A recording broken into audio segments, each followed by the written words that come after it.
and process excellence. Also, he currently heads the data management and governance operations of a major financial institution. Over to you, Tejasvi, sir. Yeah, thanks, Palak, for the introduction. Would you have the presentation or do I need to share this? So you need to share the presentation. I have given you the presenting rights, yes. Just a sec.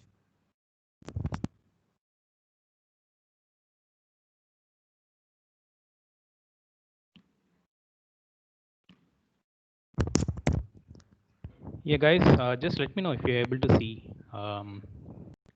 something on the screen. Yes, we can see your presentation. Yeah, sure. So thanks for having me here. And in fact, it has been quite some time that I was speaking.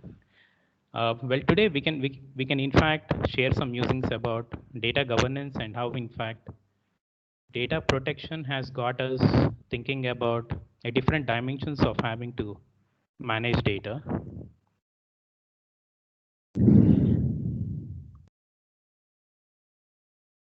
And specifically just before the pandemic, while I was on the board of directors for IQ International, I just floated a survey across to 500 practitioners and data officers across the globe. And what we got to understand is that there is a seismic shift in the way that data is being managed within organizations.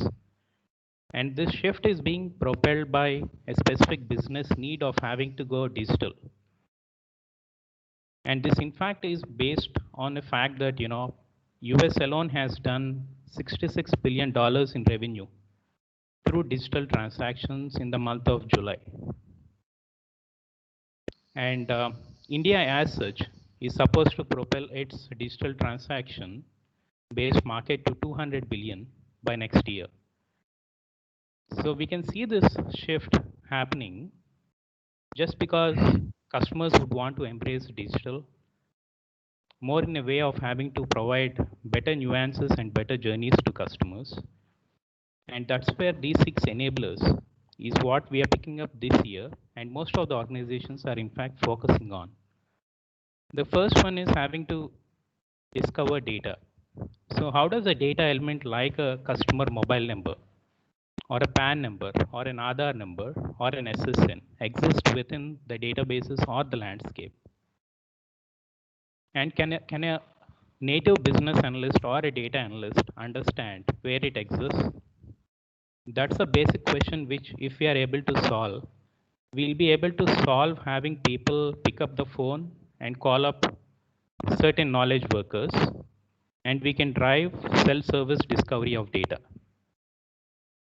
And there are tools, in fact, in the market which can do this.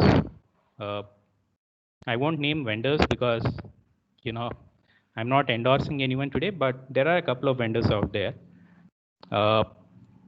And there is open source, which in fact is CCAN. If you can get your architects to work on CCAN for a month, they can have self-service data discoverable by having data piped or funneled from your data catalogs. And the next enabler, in fact, is managing data by the meaning, which in fact says very clearly that in today's complex landscapes, if a data element in one particular source system means something else, and in a data warehouse means something else, it definitely is not serving a holistic purpose. And there is a need which needs to be solved. That means we need to define data in a harmonized way. We need to manage it by a meaning. And this is where the glossary actually comes into play. A glossary is nothing but a namespace which in fact can hold definitions, classifications of data, and certain business information which the knowledge workers of business today have and the IT doesn't have. And this needs to be curated in a glossary, which in fact will propel the business needs further. And the next aspect or the enabler is coverage. So today we can see that if I would want my data analyst to pull out a report on profitability for a certain product, they might be looking out for where exactly the product and the sub-products associated with what my need is specifically scattered across different data sets. And for them, if they miss out on a product coming from a data set, I won't have the complete coverage from my insight. My machine learning model might not perhaps give me an outcome, and there would be a bias. So coverage, in fact, is one of the major dimensions, which is perhaps a one-time check for your data quality analyst that can, in fact, ensure better outcomes. And the next enabler is availability of data. Now we have seen the data pipelines are definitely out there, maturing a lot with Spark structured streaming, or a Qlik Attenuity, or an Oracle Golden Gate, or as simple as an API. And it's all about having to make data available at the right time through the right pipelines. The next enabler, in fact, is interoperability. So this is more to do with how services, systems, processes, and people are getting to leverage data in a nimble way and creating economic value out of it. So in short, if I take an example, if there's a marketing department of a bank, which in fact knows where a customer needs to be reached at through a particular channel, like a phone or an email, and which specific phone, the same channel and the information that is available with marketing, if shared across with collections, can in fact reduce on having to generate these insights again by collections themselves. So data needs to be interoperable, which in fact is one of the major enablers which I have been seeing. And the next aspect, which is propelled by most data protection laws, is data security. And data protection, in fact, is one of the specific need which has come out from customers wanting organizations to help them uphold their own rights. And what this means is the customers are expecting their data to be protected.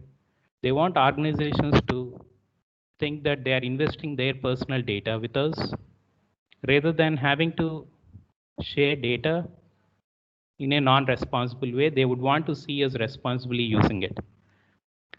So these are the 6 key enablers with a seismic shift that we have been seeing after the pandemic.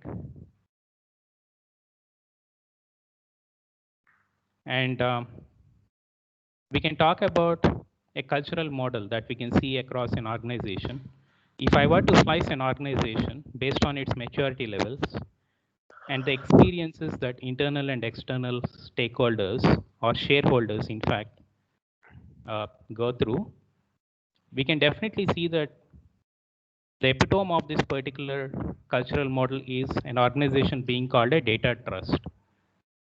So whenever data is being protected, it's managed well in such a way that we understand that respectfully for a customer, we are processing certain data like a private data of a customer for a specific purpose.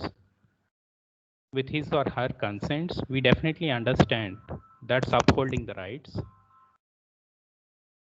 And when in fact data is managed with integrity, responsiveness, and specific vigilance across data operations, there is increased trust that gets into your own organization, which in fact cascades across to the corporate governance enablers.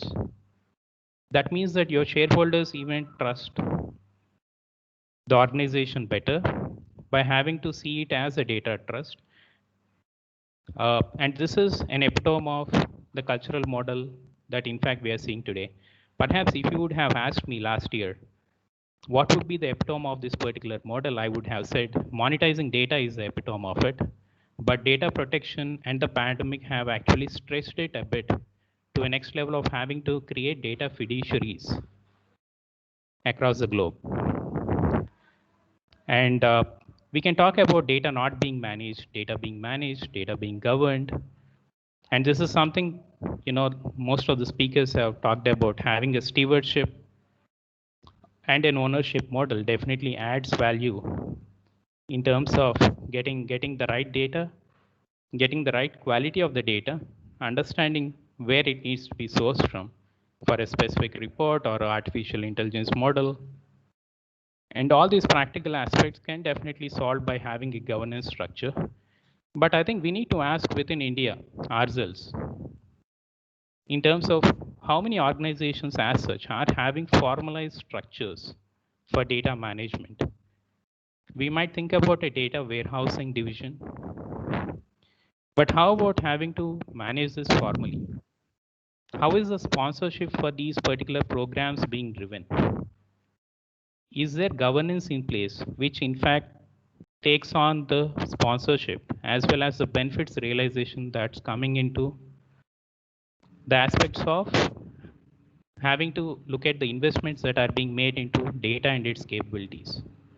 So that's what is data governance. It's all about formalizing data management better with policy, with best practices, and in fact with a dedicated team who can definitely assess, guide, and direct data managers in a better way.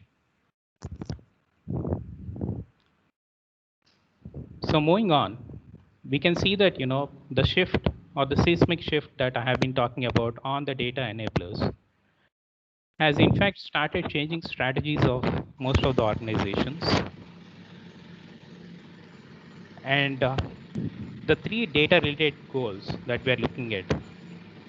The first one is making data available for use, getting it through a responsible usage, and having to realize the benefits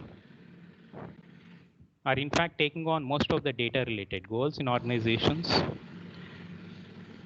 And the focus in fact has shifted from not about data consumption alone, but having to govern and put a control environment for data manufacturing process. So it's not about just having to understand how my data needs to be consumed for a report or an artificial intelligence model to generate further insights, be it fraud analytics or risk analytics or having to serve customers better. But it's all about having to invest into curating data better, minimizing data that is being collected to reduce the threat surface area. And the next aspect is data distribution strategy.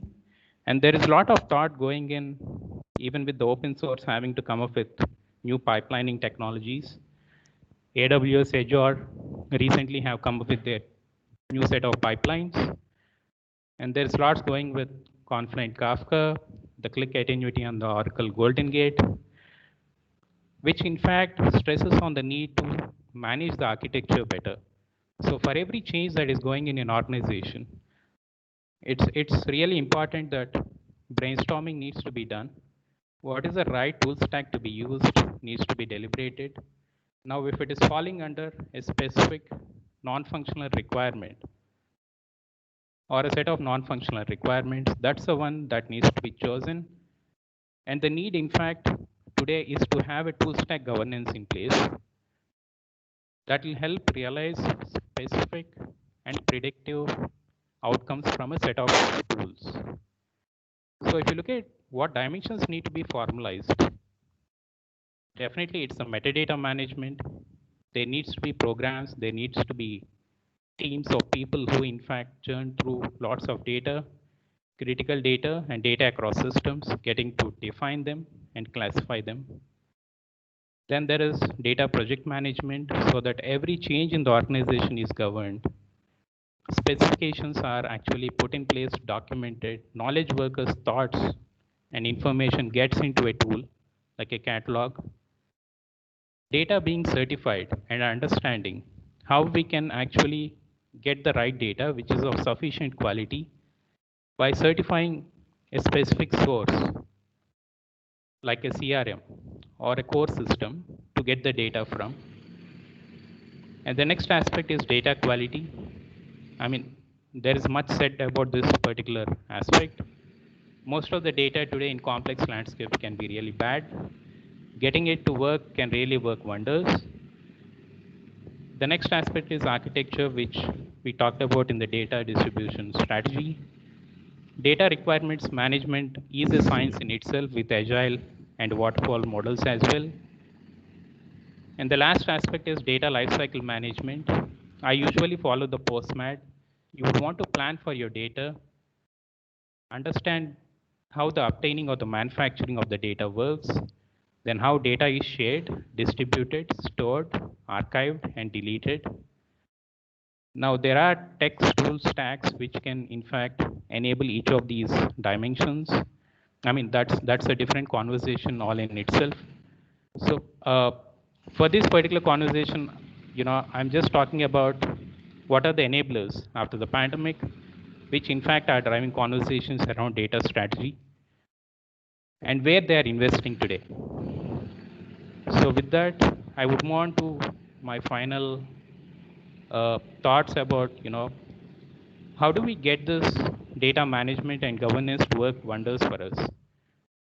And I have put a book back in 2017, one of the best sellers. I mean, there are leaders as well who have put in their thoughts. If you would want to, you can grab it on Amazon. Comes to just about $27. Yeah, if you have any questions, just put them across to me. Yes, I would request anyone who have any questions for this. So, and then these people can do two projects. So when this comes, we put two people here.